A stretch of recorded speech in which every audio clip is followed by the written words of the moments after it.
The desert night swallowed every sound but the slow creak of saddle leather and the restless snort of Elias Boone's horse.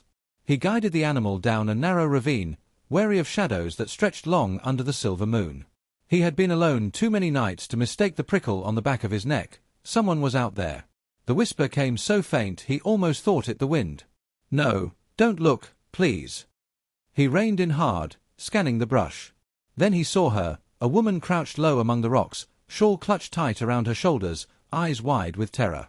Her face was pale in the moonlight, streaked with dust and tears.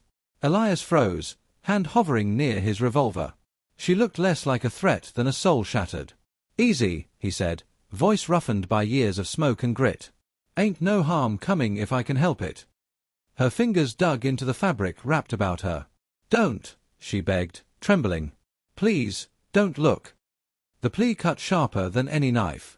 He had seen battlefields, seen men broken in body and spirit, but there was something in her tone, a shame deeper than fear. He wanted to ask what she hid beneath that shawl, but the raw desperation in her eyes held him back.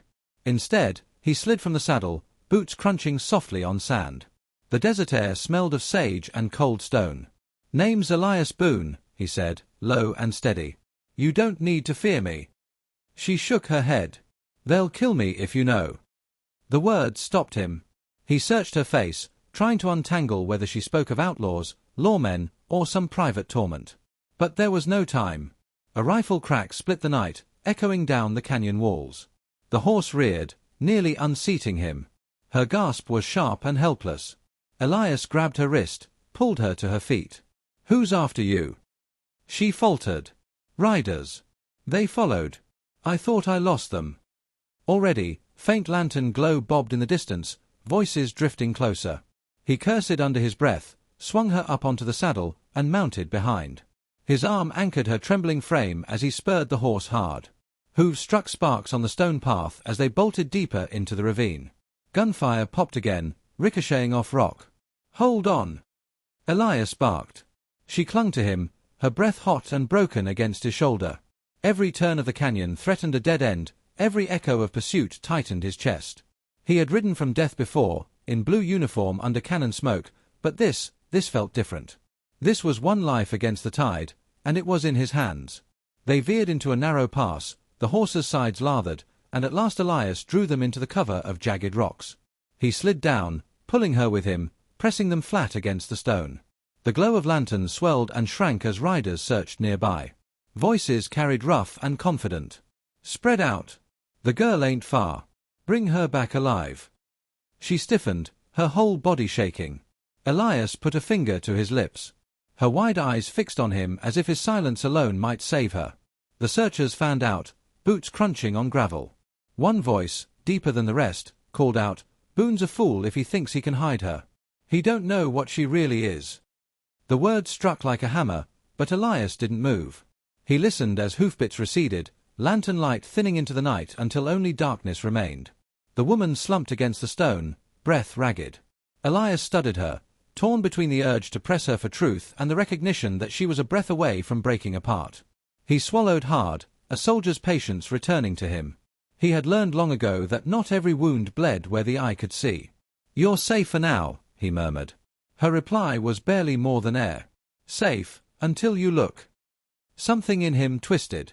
He didn't know yet what secret she carried, but he knew one thing with certainty: he wasn't about to walk away.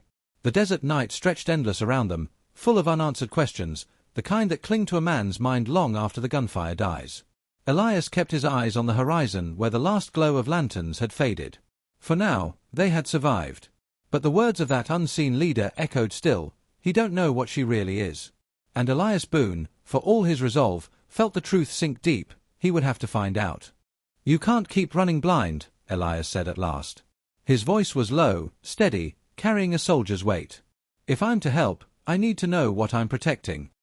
Her gaze flicked to him, defiant and pleading all at once. "You don't want to see. Try me." For a long moment she clutched the shawl so hard her knuckles whitened. Then, with a slow breath, she tugged it aside. The moonlight fell on skin carved by old lash marks, the angry welt of a branded symbol burned into her back. She turned away, but not fast enough to hide the shame that poured out of her like blood from an open wound. Elias froze. Not in disgust, but in fury. His jaw clenched until it hurt. He knew that mark, the Crowsnake gang. They had left ruin in their wake from Abilene to the Rio Grande. Men like them didn't just break bodies, they tried to unmake souls. She mistook his silence. Now you see. Now you understand why I begged you not to look. Her voice cracked. A woman marked like cattle, scarred like this, no decent man would. Elias cut her off, rough but steady. Don't you dare think you're less than decent. They did this to you. That shame's theirs, not yours. She blinked, startled, as if no one had ever spoken those words. A tremor passed through her, not of fear but of something more fragile, hope, though she scarcely trusted it. Her story spilled in fragments. A homestead raided at dawn, parents gunned down, years spent in the gang shadow. She escaped once, twice, always dragged back, until finally she fled under cover of a storm and kept running. Her humor surfaced through the cracks, a dry rasp that startled Elias. Guess I'm tougher than a cactus. At least I don't wither in the sun. Before he could answer, the night split with the crack of a rifle. A bullet whined off stone inches from his head. The gang had circled back. Elias dragged her down, revolver in hand. Sparks flared where rounds struck the rocks. Stay low. But Clara, her name slipped from her lips between sobs, snatched a rifle from his saddle. Her hands trembled, yet she aimed, teeth clenched. When one outlaw appeared on the ridge, lantern casting his sneer in gold, she fired. The man tumbled backward into darkness. Good, Elias muttered. His own shots followed, precise, honed by war. A second rider dropped, horse screaming. The canyon filled with thunder, hooves, shouts, gunfire snapping like whips. Elias felt a searing pain slice across his arm as a bullet grazed him. He bit back a curse, reloading fast. Clara pressed against him, panic in her eyes. You're hit. I've been worse, he ground out. Keep firing. Together they held the line, their world reduced to smoke, sparks, and the metallic taste of fear. At last, the echoes thinned. The gang withdrew, shouts fading into the distance. Breathless, Clara lowered the rifle. Her hands shook so hard the weapon nearly slipped. Elias steadied her grip, his touch firm, grounding. You did fine, he said. She shook her head. They'll keep coming. I can't ask you to. You're not asking. I'm choosing. His eyes locked on hers, steady as stone. I've left enough souls behind. I won't leave you. Her lips parted as if to argue, but no words came. Something shifted in her expression, the faintest flicker of trust. They moved through the canyon, following the pale light of dawn. At an old mining shack, the air thick with dust and abandonment, the Crowsnake gang's leader awaited. His voice carried, harsh and amused. Thought you could hide her, Boone? That mark don't wash off. She's ours. Clara flinched, but Elias stepped forward, revolver loose at his side. Funny, he drawled, a sharp edge in his tone.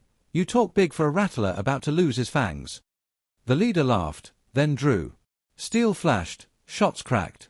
The fight was brutal, close.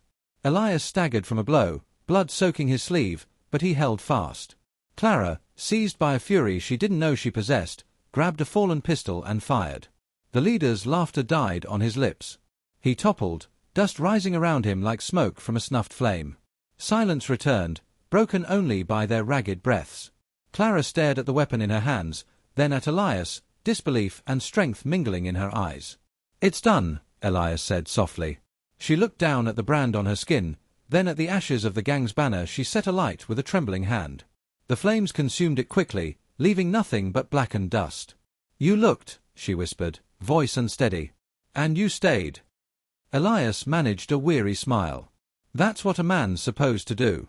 Besides, his tone softened into wry humor, I'd miss the way you curse when you're scared. The sun edged over the horizon, spilling gold across the wasteland, painting scars and stone alike in light. For the first time, Clara straightened her shoulders, no longer hiding beneath the shawl. Elias Boone felt the weight of his choice settle deep, but it did not crush him. It steadied him.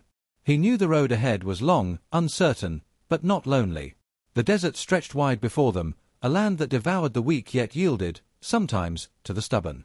Elias adjusted his hat, squinted at the rising sun, and let a thought anchor itself in his chest. Some scars weren't curses, but proofs of survival.